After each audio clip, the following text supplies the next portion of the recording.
शाहरुख खान के खिलाफ सबसे बड़ी साजिश।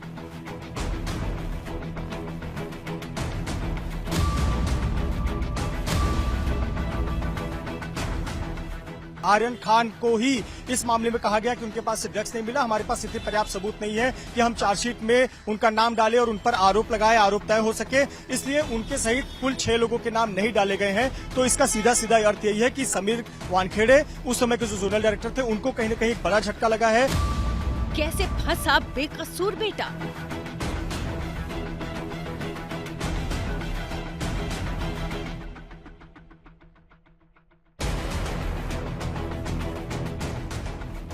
ये सवाल उठता है और अब सवाल उठेगा कि क्या वाकई में आर्यन खान को बलि का बकरा बनाया गया या फिर कहीं न कहीं सेलिब्रिटी का होने का एक नुकसान भी सहना पड़ा, या फिर एनसीबी इस पर अपना एक कानूनी दलील रख सकती है कि आखिरकार उन्हें सबूत, उन्होंने जो साल भर जांच की और सबूत नहीं मिले, इस वजह से 6 लोगों के खिलाफ चार्जशीट दाखिल नहीं की गई और उन्हें क्लीन चिट देना पड़ा है। एनसीबी के खिलाड़ियों का पर्दाफाश।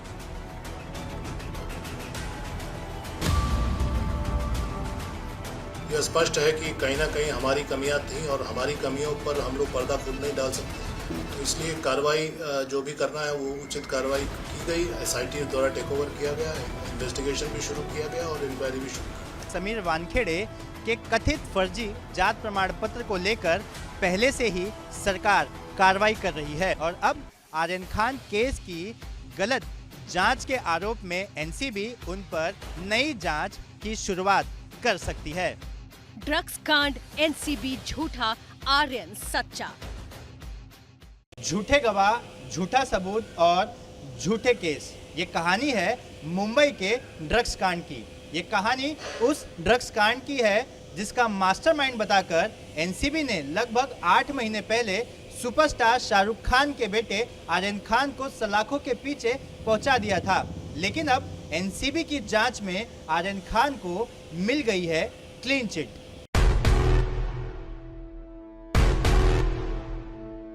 फिल्म स्टार शाहरुख खान का बेटा आर्यन खान बेकसूर है। समीर दाऊद वानखेड़े ये एक फर्जी व्यक्ति है। बर्थ सर्टिफिकेट उनका समीर दाऊद वानखेड़े का है।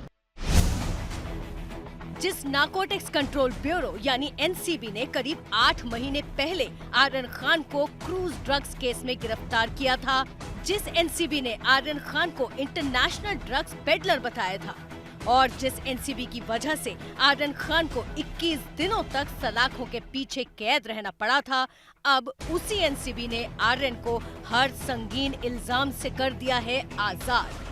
एनसीबी ने यह माना है कि इन 6 लोगों के पास से ड्रग्स नहीं मिले थे और उनके पास इनसे जुड़े ऐसे कोई सबूत नहीं है जो ये साबित करे कि वो ड्रग्स की खरीद फरोख्त में शामिल थे। आर्यन खान को क्रूज ड्रग्स केस का मास्टरमाइंड बताने वाली एनसीबी ने करीब 8 महीने बाद कोर्ट में इस केस की चार्जशीट दाखिल की है और उस चार्जशीट में आर्यन खान को दे दी है clean chit.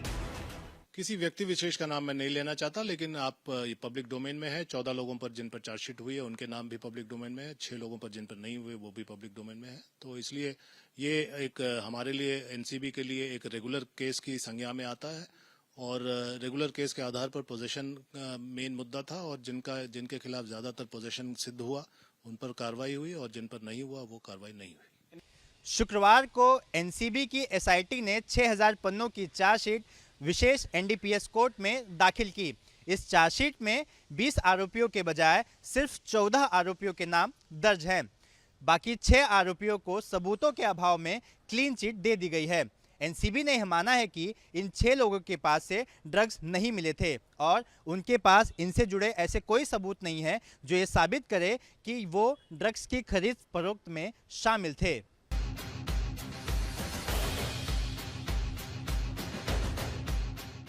Cruise drugs case में एनसीबी ने करीब 6000 पन्नों की चार्जशीट तैयार की है। उस चार्जशीट में एनसीबी की तहकीकात से जुड़े कई खुलासे किए गए हैं। एनसीबी की जांच में सबसे बड़ा खुलासा ये हुआ कि क्रूज ड्रग्स केस की तफ्तीश के दौरान एनसीबी जांच टीम से एक नहीं कई गलतियां हुई। जो टीम है 22 लोगों की टीम है, समीर वानखेड़े जो जोनल डायरेक्टर है उनके नेतृत्व में, ये लोग पैसेंजर के रूप में पोज करते हुए शिप में दाखिल हुए और जब शिप चलने के कगार पर था तब सर्च और जो रेड का ऑपरेशन शुरू किया गया। कौन सुपरस्टार का बेटा है कौन नहीं है ये हमारा आउटलुक नहीं है। हम लोगों को देखना है कि इसमें ड्रग्स से कनेक्टेड कौन थे और जो भी कनेक्टेड होंगे चाहे वो किसी के भी बेटे हों या किसी ओहदे के हों उन पर कार्रवाई।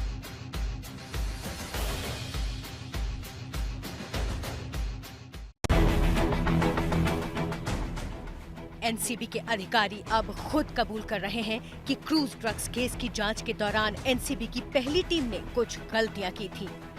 एनसीबी अधिकारियों के इस कबूलनामे ने पहली जांच टीम को लीड करने वाले अफसर समीर वानखेड़े को सवालों के घेरे में ला दिया है। हम आपको बता दें कि एनसीबी के मुंबई जोनल डायरेक्टर समीर वानखेड़े की अगुवाई में ही 2 अक्टूबर 2021 को कोर्डेलिया क्रूज पर छापा मारा गया था। आप भी सुनिए छापेमारी के बाद समीर वानखेड़े ने क्या कहा था।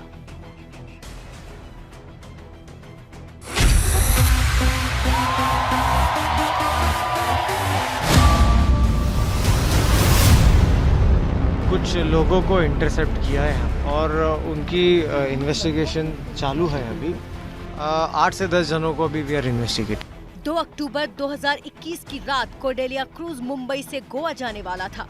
क्रूज पर हुई छापेमारी के बारे में एनसीबी ने दावा किया था कि क्रूज पर हाई प्रोफाइल ड्रग्स पार्टी चल रही थी।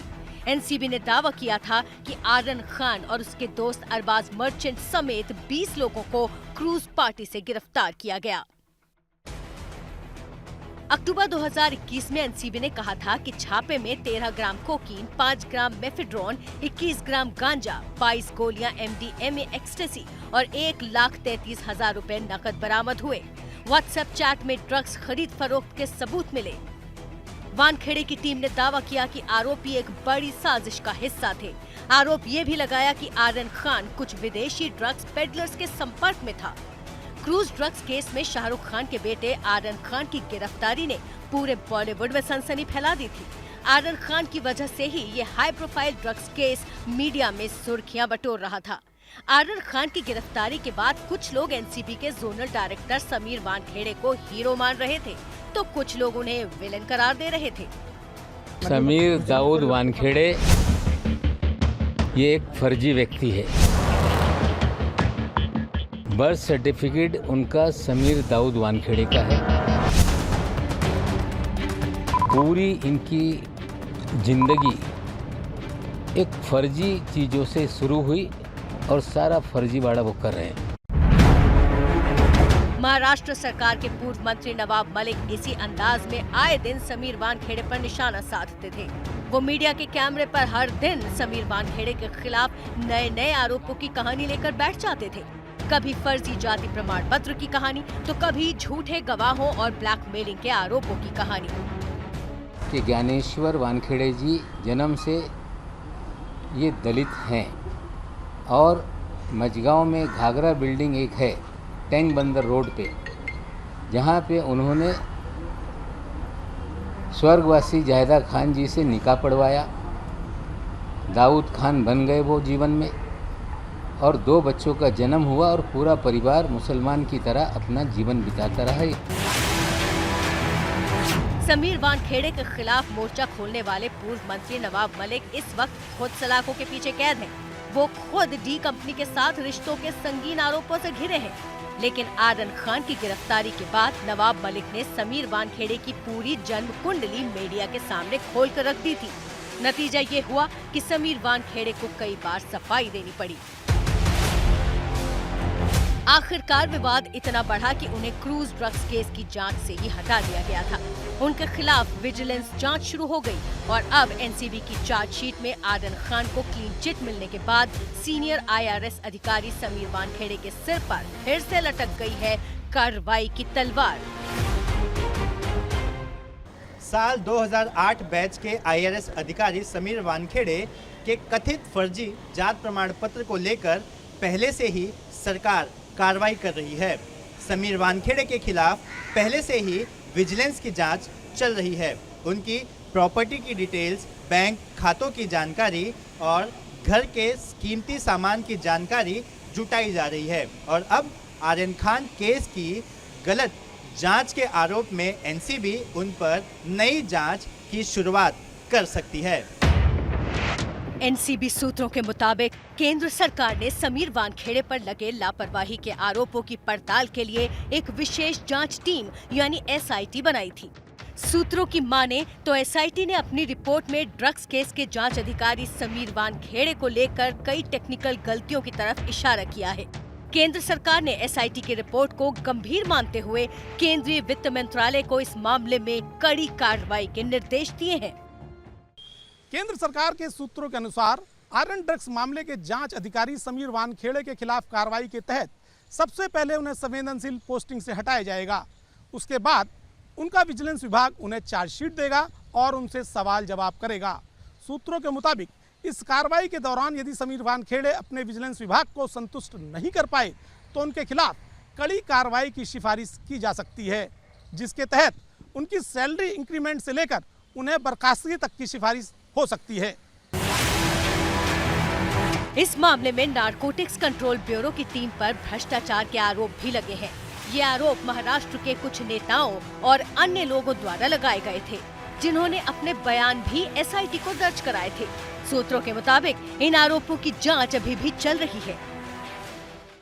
सूत्रों ने बताया कि इस मामले की जांच के दौरान यदि भ्रष्टाचार की शिकायतों को सही पाया गया तो केंद्र सरकार इस मामले की जांच केंद्रीय जांच ब्यूरो को भी सौंप सकती है और ऐसे में इस मामले के जांच अधिकारी समेत उनकी टीम के कई अधिकारियों की मुसीबतें बढ़ सकती हैं।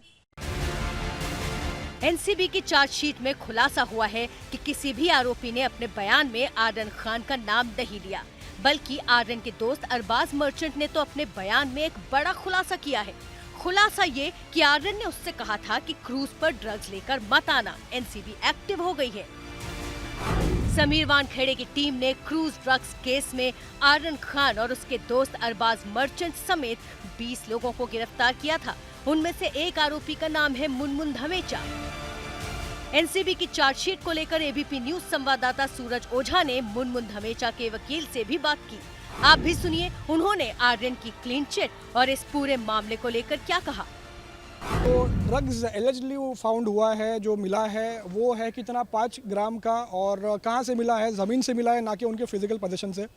और ये कौन बोल रहा है, ये मैं नहीं, ये उनका खुद का पंचनामा बोलता है कि पंचनामा के अंदर ये लिखा हुआ है कि वो फ्लोर से मिला था। अब रही बात वो रूम, जो रूम में वो थी, वो रूम में और 2 लोग थे, तो वो 2 लोगों में से 3 लोगों में से इनको अकेले को क्यों अरेस्ट किया। तो ये पूरा बेनिफिट भी जो चार्जशीट का है और जो इनकी इन्वेस्टिगेशन का है, ये हमें भी ज़रूर बिल्कुल जाएगा, क्योंकि आज तक ये लोग ये नहीं प्रूव कर पाए हैं कि वो ड्रग्स जो है वो किसी के पास से पर्टिकुलरली मिला हुआ था रूम के अंदर से। तो फिर बिल्कुल ये बेनिफिट हम यूज़ करेंगे ज़रूर हाईकोर्ट के अंदर। एनसीबी ने 20 से 14 आरोपियों के खिलाफ चार्जशीट दाखिल की है। आर्यन खान समेत 6 लोगों के नाम चार्जशीट में नहीं है। ऐसा ही एक नाम है अविन साहू। एनसीबी की चार्जशीट पर हमने अविन साहू की वकील से भी बात की। उनका कहना है कि एनसीबी ने उनके मुवक्किल को एक झूठे केस में फंसाया था। I've always maintained and I've always argued that conspiracy के serious charges जो इन पे लगे थे वो बनते नहीं थे, and I'd argued also that conspiracy cannot be foisted on him without any independent material. बाकी अब चार्जशीट में his innocence is reflected in the charge sheet which has been filed in the case कि अभी chargesheet से he proved हो गया है कि इनके खिलाफ कोई केस ही नहीं बनता है और आज ही हमारे लिए सबसे बड़ी जीत है। We have come out victorious. ये बात पहले दिन से एनसीबी की फाइलों में दर्ज है कि शाहरुख खान के बेटे आर्यन खान के पास किसी भी तरह का नशीला पदार्थ एनसीबी के अफसरों को नहीं मिला था। इसके बावजूद आर्यन को सबसे बड़ा ड्रग्स पेडलर साबित करने की कोशिश की गई। उसे जेल की हवा खानी पड़ी, लेकिन इस बुरे वक्त में बेटे का सहारा बनकर खड़े थे बॉलीवुड के बादशाह शाहरुख खान। करीब 19 दिन बाद यानी कि 21 अक्टूबर को शाहरुख खान अर्थर रोड जेल में बंद अपने बेटे से मिलने गए थे। दोनों के बीच करीब 18 मिनट तक बातचीत हुई थी, जिस वक्त शाहरुख और आर्यन काफ़ी इमोशनल हुए थे। दोनों ने इंटरकॉम पर बातचीत की थी और उनके बीच शीशे की दीवार और ग्रिल थी। इसी वक्त शाहरुख ने आर्यन को हिम्मत दी थी। 3 खूबसूरत हीरोइन 3 जगह यानी कि 3 घरों में लटकी मिली उनकी लाश। अलग अलग समय पर हुई ये घटना अब पुलिस के लिए बन गई है सबसे बड़ी mystery. Pallavi day Vidisha day Majumdar,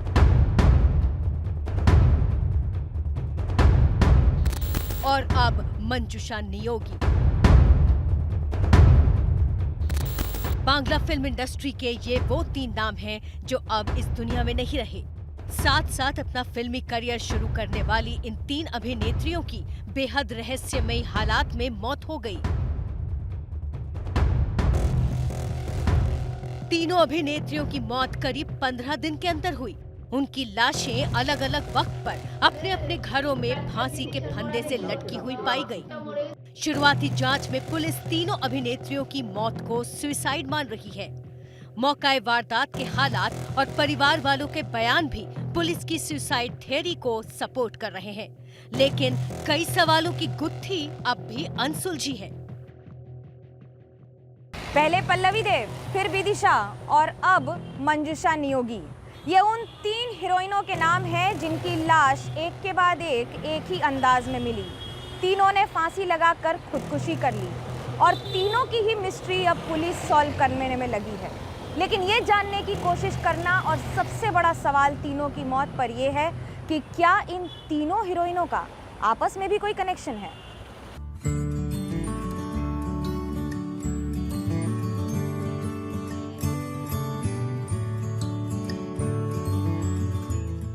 modelling की दुनिया में खुद को ऊंचाइयों पर पहुंचाने का सपना देखने वाली मंजुषा नियोगी जिंदगी से इतनी जल्दी हार मान जाएंगी, ये किसी ने सोचा भी न था। मंजुषा की मौत की खबर से उसे जानने वाले सभी लोग हैरान हैं। फिर आज सुबह 6 बजे तक मेरा घर पे कॉलिंग बेल बजा, तो 2-3 बार कॉलिंग बेल बजा। उसकी मम्मी आए थे मेरे घर पे, फर्स्ट बेल बजाए थे और उन लोगों के साथ हम लोगों का रिश्ता बहुत अच्छा है। तो बेल बजाए तो मेरा हस्बैंड जब ये दरवाज़ा खुले तब देखा मंजुषा की मम्मी है, उसकी पापा बीमार है।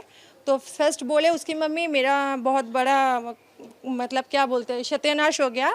तो इनकी मेरा हस्बैंड ने पूछा क्या हुआ, फिर बोला ये मंजुषा ने सुसाइड कर ली। तब मैं बाहर आके इधर बैठा ही उनको, मेरा हस्बैंड ऊपर जाके देखा वो फांसी का फंदा लगा दिए, ऐसे खड़ा होकर नीचे खड़ा होकर ही फांसी का फंदा लगा दिया था। मंजुषा की चाची प्रियंका के मुताबिक उनकी बात कल ही मंजुषा से लगभग 1 घंटे हुई थी। बातों से तो वो उस वक्त बिल्कुल ठीक लग रही थी, वो काफी हंस बोल रही थी। मंजुषा वैसे लड़की बहुत अच्छी थी, लेकिन वो पता नहीं हर लोग के साथ मिलते नहीं थे, वो डिजर्ट माइंड का था। कल शाम को जब वो शूटिंग से आफ्टर शूटिंग वापस आ रहे थे तो हम इधर मोहल्ले में टहल रहे थे। ये बगल में एक बच्चा है, उसको गोद में लेकर वो 3rd फ्लोर में वो खड़े थे। फिर उसने मुझे पूछा चाची जी ये कौन है, चाची है रिश्ते में, चाची जी कौन है। तो मैंने बोला ये बगल में है। तो तब मैं उसको पूछा अभी रहने वाले हो या शाम को हस्बैंड के साथ वापस चले जाओगे, ऐसे मजाक में। तो वो तब मुस्कुरा कर बोला हाँ हम रहेंगे, 2-3 दिन रहेंगे बस। तब 1 घंटा उसके साथ बात हुआ, नॉर्मली बात हुआ। प्रियंका के मुताबिक मंजुषा की शादी हाल ही में हुई थी, उसका पति भी काफी अच्छा है। ऐसे में ये सवाल सभी को परेशान कर रहा है कि मंजुषा ने सुसाइड जैसा खौफनाक कदम क्यों उठाया। बहुत अच्छा। उसका हस्बैंड एकदम मिट्टी का आदमी है, मतलब मैं एक्सप्लेन नहीं कर पाऊँगी, बहुत अच्छा है। मतलब बहुत एक्चुअली मेरा भी बहुत छोटी उम्र में शादी हुआ था। मैं जब इस शादी होकर आई थी, मंजुषा स्कूल में जाते थे। मतलब ऐसे रिश्ते में चाची है, लेकिन उनके साथ मेरा बहुत फ्रेंडली रिलेशन था। लड़की बहुत अच्छी थी। खराब तो लग रहा है, कल बात भी किया, आज सुबह ऐसा सुनकर मतलब मैं कल इतना बात किया तो आज समझ में नहीं पा रही हूँ मतलब क्या बोलूँ। हालांकि मंजुषा की मां ने बताया कि उनकी बेटी डिप्रेशन में थी। दरअसल 1 दिन पहले ही मंजुषा की सहेली विदिशा डे मजूमदार ने भी आत्महत्या कर ली थी। विदिशा मॉडलिंग करती थी। मंजुषा की मां के मुताबिक जब से मंजुषा ने अपनी दोस्त विदिशा की मौत की खबर सुनी, वो तब से गुमसुम हो गई थी। लेकिन वो खुद इतना बड़ा कदम उठा लेगी, इसका उन्हें अंदाजा नहीं था। मंजुषा का फैमिली का कहना है कि मंजुषा पूरा डिप्रेशन में चली गई थी जब विदिशा डे मजूमदार का मौत हुआ है सुसाइड से। उसके बाद से ही मंजुषा पूरा डिप्रेशन में चली गई थी। वो बार बार यही कह रही थी कि विदिशा ने अच्छी जगह में चली गई, वहां पर बहुत पीस है, ऐसे ही उसका कहना था। और एक ही साथ वो दोनों ही एक्टिंग करते थे और इसी कारण विदिशा का जब मौत हुआ है उसके बाद से ही मंजूषा पूरा डिप्रेशन में चली गई थी। आज सुबह मंजूषा का बॉडी यहां से ही रिकवर हुआ है, हैंगिंग पोजीशन में उसका बॉडी थे। यहां से पाटुली पुलिस स्टेशन का पुलिस उसका बॉडी लेकर पोस्टमार्टम के लिए भेजा है। पुलिस ये छानबीन कर रहा है किसके लिए मंजूषा नियोगी ने सुसाइड कर लिया, इसके बारे में ही पुलिस पूरा छानबीन कर रहा है, ऐसी पुलिस का कहना है। मॉडल और एक्ट्रेस बिदिशा डे मजूमदार का शव कोलकाता के दमदम इलाके में बने उनके फ्लैट से बरामद हुआ था। बिदिशा का शव फांसी के फंदे से लटका मिला था। जांच के दौरान पुलिस को बिदिशा के कमरे से एक डायरी मिली है।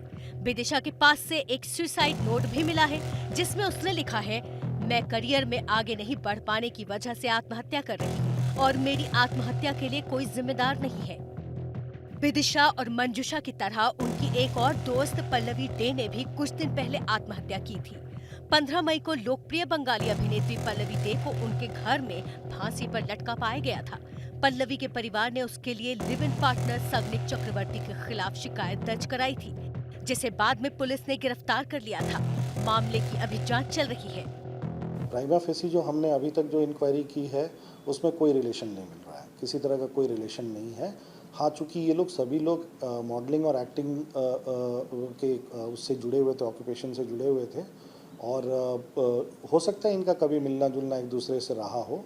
इस तरीके से इनकी माँ ने कहा कि जो हमको जानकारी हुई कि माँ वो विदिशा के बारे में ये जानती थी विदिशा के बारे में कि हाँ इनका परिचय है विदिशा से, लेकिन ऐसा कोई बहुत उन लोगों में बहुत क्लोजनेस नहीं थी। एक सेम ऑक्यूपेशन में होने के नाते, सेम इंडस्ट्री में होने के नाते हो सकता थोड़ी बहुत जान पहचान रही हो, जो है कोई कुछ इस तरह का कोई कोरिलेशन नहीं है। कि अपने दोस्तों की आत्महत्या की घटना के बाद मार्मिक तौर पर आहत थी, लेकिन क्या इन सब के बीच में सवाल ये उठ रहा है कि यही कारण थे या कारण कुछ और भी थे। पारिवारिक कोई समस्या नहीं होने की बात परिवार बार बार कह रहा है, लेकिन ये भी सवाल उठा रहा है कि काम के तौर पर क्या दिक्कतें थीं, इस पर अभी तक कुछ खुलासा नहीं हुआ है।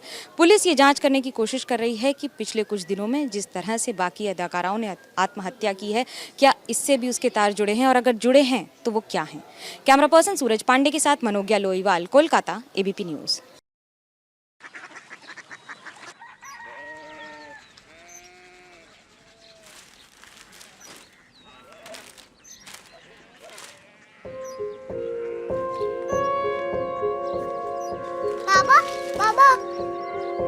कोरिया सिटी जानी ना।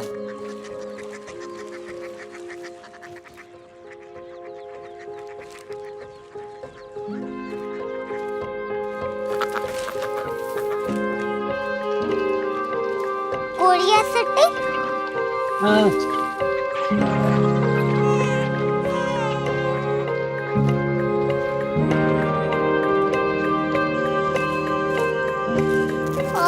कोरिया सिटी कहाँ पे है? शहर अंग्रेजी लगे हैं।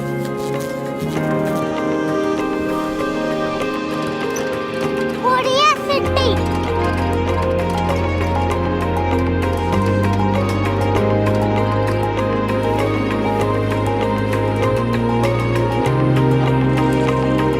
वो बहुत दूर है।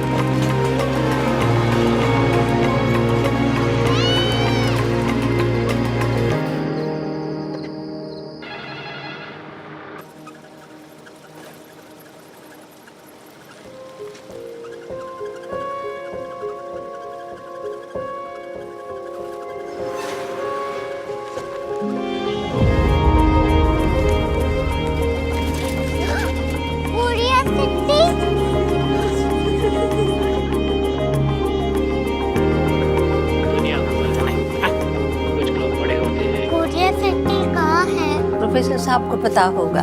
हो, ये छोटा वाला ग्लोब लगता है और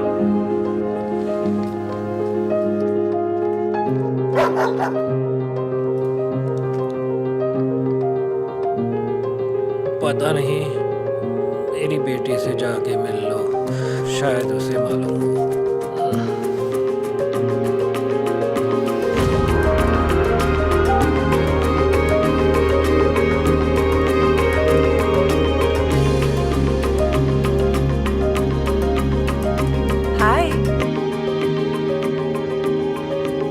बाबा ने भेजा है।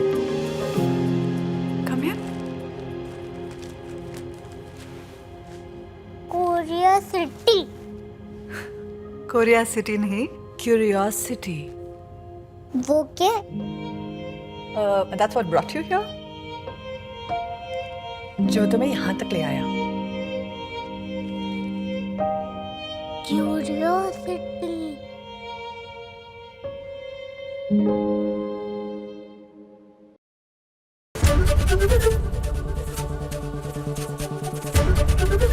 एबीपी न्यूज आपको रखे आगे।